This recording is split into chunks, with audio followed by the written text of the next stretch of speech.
Hello everyone, once again welcome back to my channel. तो ये है अनरिक्वेटेड डब का 15th एपिसोड। अगर अब तक आपने इसके प्रीवियस एपिसोड नहीं देखे सो आई रिक्वेस्ट यू गाइस कि पहले आप इसके प्रीवियस एपिसोड देख लीजिए, तो आप सभी को ड्रामा और भी अच्छे तरीके से समझ में आएगा। एंड फ्रेंड्स, अगर अब तक आपने मेरे चैनल को सब्सक्राइब नहीं किया ना, तो मेरे चैनल को भी सब्सक्राइब करना बिल्कुल भी मत भूलना। और अगर वीडियो अच्छी लगी तो वीडियो को लाइक करना भी। So without wasting any more time, let's start this video.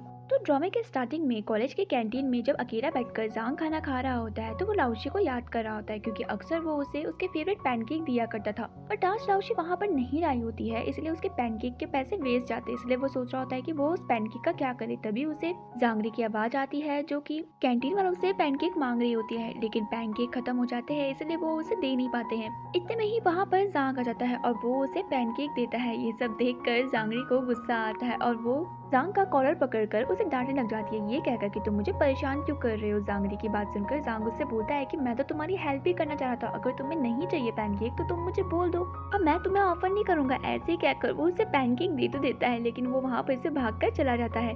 जांग के जाने के बाद जांगरी को पता चलता है कि जांग ने वो पैनकेक उस लड़की के लिए लिए थे जिसे वो पसंद करता है। ये सारी बात सुनकर उसे ऐसा लगता है कि जांग उसे ही पसंद करता है, इसलिए तो उसने उसे पैनकेक दिया। यही सारी चीजें देखकर वो हंसने लग जाती है और फिर बोलने लग जाती है कि अगर ये मुझे पसंद ही करता था तो डायरेक्टली मुझे पैनकेक दे देता और मुझसे बात करता। इस तरीके से डरकर यहाँ पर उसे भाग कर जाने की क्या जरूरत है। दूसरी तरफ जांग किसी तरीके से अपनी जान बचाकर खाली ग्राउंड में आ जाता है, बोलने लग जाता है कि आज के बाद तो मैं जांगरी की हेल्प कभी भी नहीं करूंगा।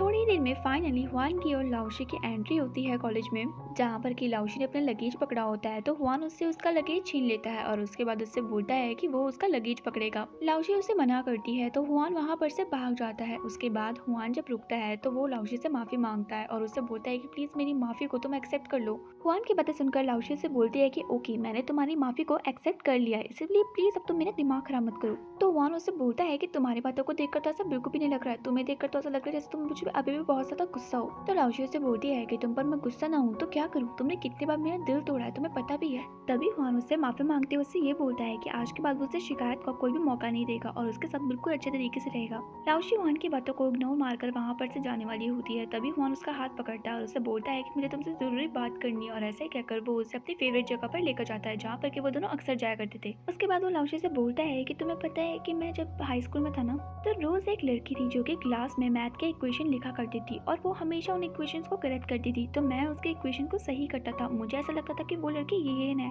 बट मुझे अभी पता चला कि वो लड़की येन नहीं है बल्कि कोई और थी। मुझे ऐसा लगता है कि वो लड़की तुम थी। तो लाउशी से बोलती है कि तुम्हें ऐसा क्यों लगता है, मैं वो लड़की नहीं थी, तुम्हें शायद कोई गलतफहमी हुई है। बाय द वे, अब मेरा टाइम वेस्ट मत करो, मैं यहाँ पर से जा रही हूँ। और ऐसे ही कहकर वो वहाँ पर से चली जाती है। हुआन से बातें करने के बाद वो वहाँ पर से जब जा रही होती है तो उसे दोबारा से अपने सर की तरह दिखने वाला वही इंसान मिल जाता है और वो लाउशी से बोलते हैं कि इस बार तुम यहाँ पर अकेले क्यों आई हो, तुम्हारा बॉयफ्रेंड नहीं आया क्या। तो लाउशी उनसे बोलती है कि वो मेरा बॉयफ्रेंड नहीं है और मेरा उससे झगड़ा हो रखा है, इसलिए वो मेरे साथ नहीं आया यहाँ पे। तो फिर वो इंसान उससे बोलता है कि वो तुम्हारा बॉयफ्रेंड भी नहीं है और तुम्हारा उससे झगड़ा हुआ है। चलो चलो, मुझे झूठ मत बोलो, बाय द वे तुम दोनों साथ में बहुत अच्छे लगते हो।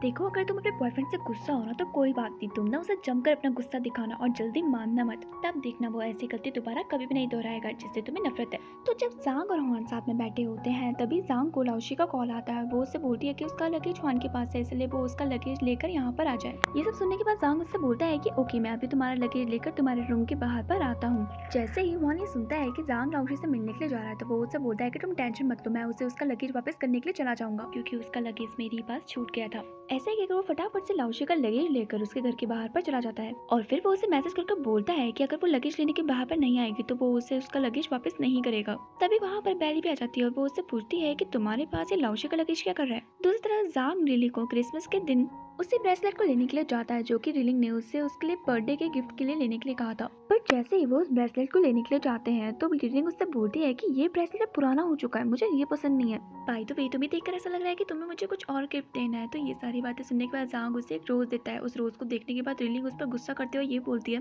कि तुम्हारे पास पैसा नहीं है, इसलिए मैं तुम्हारे साथ इस चीप रेस्टोरेंट में खाना खा रही हूँ, कम से कम मुझे ढंग का गिफ्ट दे देते, इतने सस्ते से गिफ्ट लेके मैं तुम्हारे साथ आई। और ऐसे कहकर वो वहाँ पर से चली जाती है। तभी वो अपनी जेब से उसी ब्रेसलेट को निकालता है और बोलने लग जाता है कि ये मेरी 2 महीने की मेहनत की कमाई से मैंने उसके लिए लिया था, लेकिन उससे आज इसकी बिल्कुल भी कदर नहीं है। दूसरी तरफ क्रिसमस के दिन लाउशी और बेली घूमने के लिए जाते हैं और एक दूसरे के साथ बहुत सारा टाइम स्पेंड करते हैं। तभी बेली उसे बताती है कि आज जब उसने हुआन को देखा तो वो बहुत ज़्यादा सरप्राइज हो गई थी, लेकिन उसे पता था कि उसके पास उसी का लगेज है और वो उस लगेज को तुम्हें देने के लिए आ रखा है। और मुझे ये भी पता था कि तुम दोनों के बीच में झगड़ा हो रखा है, बट फिर भी मैंने उससे जानबूझकर कहा कि तुम्हारा उसके साथ झगड़ा हो रखा था। जैसे ही उसने ये बात सुनी ना, वो तो बहुत ज़्यादा डर गया था। उसे लगा कि मैं उसे डांटूंगी क्योंकि उसने तुम्हें परेशान किया है, इसीलिए तो उसने बिना कुछ देरी किए हुए तुम्हारा लगेज मुझे दे दिया, और ये कहकर कि मैं इस लगेज को तुम्हें दे दूं। दूसरी तरफ हुआन बहुत ही ज्यादा अपसेट होता है क्योंकि उसका प्लान काम जो नहीं किया था और वो लाउशी से जो नहीं मिल पाया था। वो तो अपसेट था ही, लेकिन जब वो जांग की तरफ देखता है कि वो भी अपसेट हो रखा है तो वो उससे पूछता है कि क्या हुआ, तुम अपसेट क्यों हो, तुम तो लाउशी के साथ डिनर पर गए थे ना। तो जांग उससे बोलता है कि हाँ मैं गया तो था, लेकिन लाउशी को और बेली को अपने घर वालों के लिए कुछ शॉपिंग करनी थी, इसलिए वो मेरे साथ डिनर करने के लिए नहीं आया और मुझे रीलिंग के साथ अकेला डिनर करना पड़ा। ये बहुत ज्यादा एम्बैरेसिंग था। तुम्हें पता है कि मैंने रीलिंग को अपनी मेहनत की कमाई से वो ब्रेसलेट भी दिया, लेकिन उसे वो पसंद नहीं आया। उसने मुझे कहा कि वो ओल्ड फैशन हो गया। मुझे सच में बहुत ज्यादा बुरा लगा। एटलीस्ट एक बार तुम मेरी फीलिंग्स की कदर करती। क्रिसमस के नाइट को ये अपने सारे दोस्तों को कॉल करती है, लेकिन किसी के पास भी टाइम नहीं होता है, इसलिए वो बहुत ज्यादा उदास होती है और अकेला ही ड्रिंक करती रहती है। तभी उसका दोस्त वहाँ पर आता है और वो उससे बोलता है कि क्या हुआ, तुम इतनी उदास क्यों हो रही थी, सारा ड्रिंक क्यों कर रही हो। तो ये उससे बोलती है कि आज क्रिसमस है, लेकिन मेरा कोई भी दोस्त मेरे साथ नहीं है, तुम मेरे साथ यहाँ पर क्यों हो, क्या तुम मुझसे बहुत ज्यादा प्यार करते हो। तो वो उससे बोलता है कि हाँ मैं तुमसे बहुत ज्यादा प्यार करता हूँ। तो ये उससे बोलती है कि तुम मुझसे इतना ज्यादा प्यार करते हो तो क्या तुम मेरे लिए मर भी सकते हो। तभी वो लड़का उससे बोलता है कि तुम मेरी अगर गर्लफ्रेंड बन गई ना तो मैं कुछ भी कर सकता हूँ, और ऐसे ही कहकर वो येन से जबरदस्ती करने लग जाता है कि वो उसकी गर्लफ्रेंड बने। येन उसे बहुत समझाने की कोशिश करती है कि वो उसे पसंद नहीं करती है, लेकिन वो उसे जबरदस्ती करने लग जाता है। तभी वहाँ पर येन का दूसरा दोस्त आ जाता है और जब वो देखता है कि एक लड़का येन से जबरदस्ती कर रहा है तो वो आता है और अपनी पूरी जान से उस लड़के को मारने लग जाता है। इसी तरीके से वो दोनों उसे मार देते हैं। थोड़ी ही देर में येन का दोस्त उसे उसके घर पर छोड़कर चला जाता है। तभी येन देखती है कि उसने अपने हाथ पे एक बुके पकड़ रखा है जो कि काफी गंदा हो चुका है। तो वो उसे बोलती है कि ये बुके तुम मेरे लिए लेकर आए थे। तो वो उसे बोलता है कि हाँ मैं ये तुम्हारे लिए लेकर आया था, लेकिन अब ये गंदा हो चुका है तो तुम्हें इसे देने का कोई भी मतलब नहीं बनता है। फिर येन उसे बोलती है कि तुम मेरे इतने प्यार से लेकर आ रखे हो तो मैं इसे जरूर लूंगी, और ऐसे कहकर वो उस बुके को अंदर रखकर आ जाती है और उसके बाद अपने दोस्त शिवा के लिए दवा लेकर आ जाती है और उसे थैंक यू बोलती है उस लड़के से बचाने के लिए, और उसके बाद उससे अपनी तबीयत का ध्यान रखने के लिए भी बोलती है। ऐसे ही कहकर शिवा वहाँ पर से चला जाता है। दूसरी तरफ योंगल की सच्चाई सभी के सामने आ जाती है और सभी को ये सब पता चल जाता है कि किस तरीके से योंगल ने हुआन का प्रोजेक्ट कॉपी किया और उसके बाद फर्स्ट पोजीशन हासिल की। जैसे ही सभी को ये पता चलता है तो हुआन और उसकी टीम बहुत ज्यादा खुश हो जाती है क्योंकि फाइनली उन्हें इंसाफ तो मिल रहा था। बट योंगल और उसकी टीम अभी भी इस चीज से डिनाई कर रही थी कि उन्होंने उनके प्रोजेक्ट को कॉपी किया है। इतने में ही यहाँ पर उनके हेड आ जाते हैं और वो उनसे बोलते हैं कि तुमने कॉलेज के ऑफिस को अपनी पर्सनल प्रॉपर्टी की तरह यूज क्यों किया। जब से कंपटीशन हो रहा है तब से तुम यहीं पर ही हो ना। देखो मैं तुम्हें लास्ट वार्निंग दे रहा हूँ, अगर तुमने दोबारा से ये सारी चीजें दोहराई ना तो मैं तुम्हें बिल्कुल भी माफ नहीं करूंगा, और जिस पोजीशन पे तुम अभी हो ना उस पोजीशन से भी निकाल दूंगा। और ऐसे कहकर वो वहाँ पर से चले जाते हैं। उनकी बातें सुनने के बाद योंगल को बहुत ज्यादा गुस्सा आता है और उसके बाद वो गुस्से में हुआन के सामने जाकर उससे बोलता है कि तुम एक नंबर के बदतमीज इंसान हो। हाँ मैं मानता हूँ कि मैंने तुम्हारे प्रोजेक्ट को कॉपी किया, लेकिन तुम्हें पता भी है कि मैं कितनी बड़ी प्रॉब्लम में हूँ। अभी मेरे पास खाना खाने तक के पैसे नहीं है, लेकिन मैं अपनी बहन को एक अच्छे से यूनिवर्सिटी में एडमिशन दिलवाना चाहता हूँ। मेरे फादर की तबीयत खराब है, उनकी दवाई लेने के लिए मेरे पास पैसे तक नहीं बचे। मैंने सोचा था कि इस कंपटीशन में जितने भी पैसे जीतूंगा उसे मैं अपनी फैमिली वालों पर लगाऊंगा, लेकिन तुमने तो मेरी सारी खुशियाँ छीन दी। ऐसा ही कहकर वो वहाँ पर से चला जाता है। योंगल की बातें सुनकर हुआन को उसके लिए बहुत ज्यादा बुरा लगता है। थोड़ी ही देर में जब लाओशी अपने रूम में आती है और अपना काम कर रही होती है तभी हुआन का उसे मैसेज आता है और वो उससे बोलता है कि उसे उससे कुछ जरूरी बात करनी है। हुआन का मैसेज पढ़ने के बाद लाओशी उससे बात करने के लिए रूम के बाहर पर चली जाती है। तो हुआन उसे बोलता है कि क्या हम दोनों कहीं और जगह पर जा सकते हैं बात करने के लिए। तो लाओशी से बोलती है कि तुम्हें जो बोलना है तुम यहीं पर ही बोलो। तो हुआन उसे बोलता है कि मुझे ऐसा लगता है कि हमें योंगल की हेल्प करनी चाहिए क्योंकि वो अभी सच में बहुत बड़ी परेशानी में है। तो लाओशी से बोलती है कि तुम बिल्कुल ठीक कह रहे हो, मैं भी उसकी हेल्प करने के लिए ही सोच रही थी और मैंने तो यहाँ तक सोच भी लिया है कि हम उसकी हेल्प करेंगे। लाओशी की बातें सुनने के बाद हुआन उससे बोलता है कि तुम और मैं कितना सिमिलर सोचते हैं ना। दूसरी तरफ योंगल को उसके रूम से बाहर निकाल दिया जाता है क्योंकि उसने काफी टाइम से अपने रूम का रेंट पे नहीं किया था। वो बहुत सारे लोगों से हेल्प मांगता है लेकिन कोई भी उसकी हेल्प नहीं करता। ऑफ कोर्स उसने कभी किसी की हेल्प नहीं की होगी तो उसकी हेल्प कोई क्यों करेगा। बट तभी वहाँ पर से हुआन गुजरता है और वो योंगल की बातें सुन लेता है। योंगल की बातें सुनने के बाद उसे उस पर बहुत ज्यादा दया आ जाती है और वो योंगल को बोलता है कि अगर उसके पास कोई भी जगह नहीं है रात को रहने के लिए तो वो उसके रूम पर आ सकता है। ये बात सुनने के बाद योंगल बहुत ज्यादा खुश हो जाता है और फटाफट से उसके रूम पे आ जाता है। दूसरी तरफ उसके रूम में काफी चिल हो रहे होते हैं। तभी वहाँ पर जैसे ही वो योंगल को देखते हैं तो उन्हें बहुत ज्यादा गुस्सा आता है क्योंकि वो तो योंगल से ऑलरेडी बहुत ज्यादा नफरत करते थे।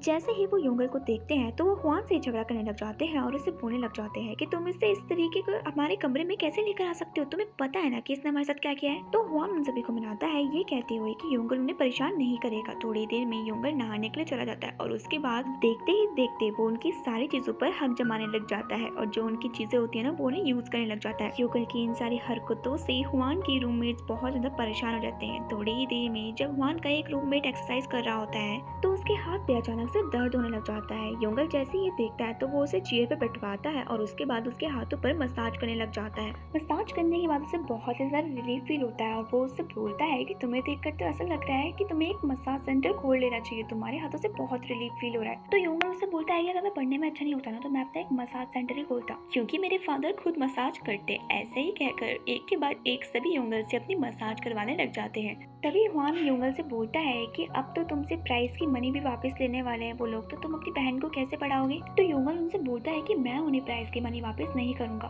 और चाहे वो मुझसे उन पैसों को वापस ले भी ले, बट फिर भी चाहे मुझे 10-10 जॉब क्यों ना करनी पड़े, मैं अपनी बहन को किसी न किसी तरीके से अच्छी यूनिवर्सिटी में पढ़वा कर ही रहूंगा। दूसरी तरफ चैन की शूटिंग चल रही होती है जहाँ पर कि जीबी चैन के साथ पर होता है। शूटिंग खत्म होने के बाद जीबी चैन से माफी मांगने लग जाता है क्योंकि उसने क्रिसमस डे के दिन उसकी दोस्तों के साथ डिनर नहीं किया था। तो चैन उससे बोलती है कि तुम्हें पता है ना कि मेरी दोस्त मेरे लिए कितने ज्यादा इंपॉर्टेंट है, फिर भी हमारे साथ डिनर करने के बजाय उस दिन तुम अपनी कार के अंदर सो गए। इस बार मैं तुम्हें माफ कर रही हूँ लेकिन नेक्स्ट टाइम से तुमने कुछ भी ऐसा किया ना तो मैं तुम्हें बिल्कुल भी माफ नहीं करूंगी। तो फिर जीबी चैन से बोलता है कि ये सब तो ठीक है लेकिन सच में तुम इस इंस्ट्रूमेंट को बहुत ही अच्छे तरीके से बजाती हो। तो चैन उससे बताती है कि तुम्हें पता है कि मेरे टीचर ने ना मुझे बहुत ही अच्छे म्यूजिकल नोट्स भी दिए। उन नोट्स के बारे में सुनने के बाद जीबी उसे जिद करने लग जाता है कि वो उसे उन नोट्स को दिखाए। पहले चैन उसे नोट्स नहीं दिखाती है लेकिन जब जीबी उसे जिद करता है तो वो उसे फाइनली उन नोट्स को दे लेती है। जब जीबी उन्हें पढ़ ही रहा होता है तभी हवा आती है और वो सारे ही नोट्स उड़ जाते हैं। जैसे ही चैन ये सब देखती है तो उसे जीबी पर बहुत ज्यादा गुस्सा आता है और वो जीबी पर चिल्लाने लग जाती है। उसके बाद उससे बोलती है कि मेरी लाइफ में मेरे लिए सबसे ज्यादा इंपॉर्टेंट 3 चीजें हैं। सबसे पहले मेरा वायलिन, उसके बाद मेरे म्यूजिकल नोट्स और तीसरी मेरी फैमिली। तुमने मेरे म्यूजिकल नोट्स को पूरी तरीके से खराब कर दिया, मैं तुमसे जिंदगी पर माफ नहीं करूंगी।